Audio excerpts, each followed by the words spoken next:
Jeżeli komuś 308 przypomina z zewnątrz Golfa, to myślę, że na pewno nie będzie mu przypominała Golfa w środku, ponieważ to wnętrze, które jest w 308, no i tutaj w tej 308 GTI, w której siedzę, jest narysowane bardzo, bardzo fajnie.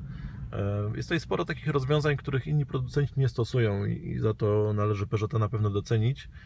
Między innymi są to zegary wyniesione tutaj powyżej poziomu deski rozdzielczej, bardzo mała i bardzo poręczna kierownica, a także usuwanie jakichś takich przycisków tutaj z tej konsoli środkowej, co ma swoje wady i zalety, bo oczywiście przenoszenie na dotykowy ekran tych wszystkich kontrolek, przycisków i tak dalej, to nie jest coś, co służy ergonomii i z pewnością łatwiej by było trafić tutaj w fizyczne przyciski niż na ekranie. No ale to jakby jest kwestia gustu i chyba też trochę przyzwyczajenia. Mała kierownica, która bardzo fajnie się trzyma i bardzo, jest bardzo precyzyjna w zakrętach. To jest świetna sprawa. No i te zegary, które jednym sprawiają trudność, drugim nie, ponieważ czasem trudno jest dobrać wysokość kierownicy, tak aby wieniec po prostu nie zasłaniał tutaj obrotomierza i prędkościomierza. Co do materiałów, to jest dosyć zróżnicowany poziom, ponieważ tak, z jednej strony mamy tutaj miękkie podłokietniki, fajne przeszycia tutaj przed pasażerem i przed kierowcą. No generalnie jest całkiem fajnie. Natomiast są też takie miejsca, gdzie materiały są po prostu zupełnie twarde i niezbyt przyjemne w dotyku. Na drzwiach mamy miękkie tworzywo tutaj na górze, tutaj już jest twardo i to wszystko trochę się pod naciskiem ugina.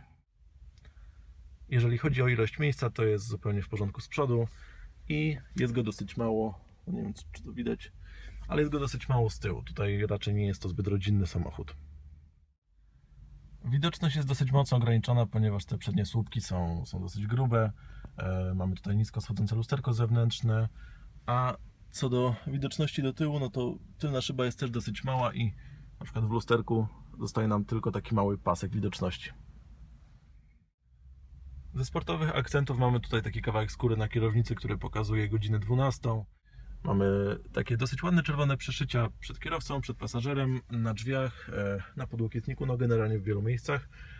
Mamy gałkę zmiany biegów, która jest metalowa, a przez to tak okrutnie zimna, że no myślę, że tak od października do marca to tylko w rękawiczkach. No i generalnie standardowo aluminiowe pedały. Oczywiście nie zabrakło także znaczka GTI, on się pojawia również na zewnątrz. Także nie jest to jakoś super sportowy styl, natomiast jest dosyć przyzwoicie. Na uwagę zasługują także świetne fotele, które mają trzymanie boczne aż tutaj do linii barków i szybka jazda nie powinna tutaj sprawiać, że będziemy latali po całej kabinie po prostu.